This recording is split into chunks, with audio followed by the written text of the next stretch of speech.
pa iram ngai hian mo kan rum thi la lo o tharang min shoi ro min shoi le ta che iram ngai hian kan rume chandam phate kan rume lalpa local to mai ro namna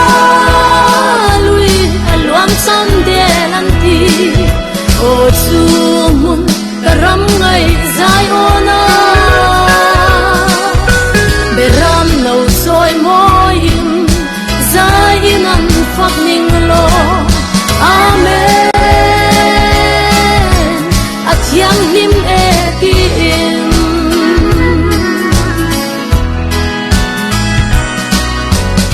lei thar le van thar in hong tur kan thir thi namo va kanan ram thirin ram kan suan lo o chu mun lui ra la chuan chandam tu min shwayang che nam na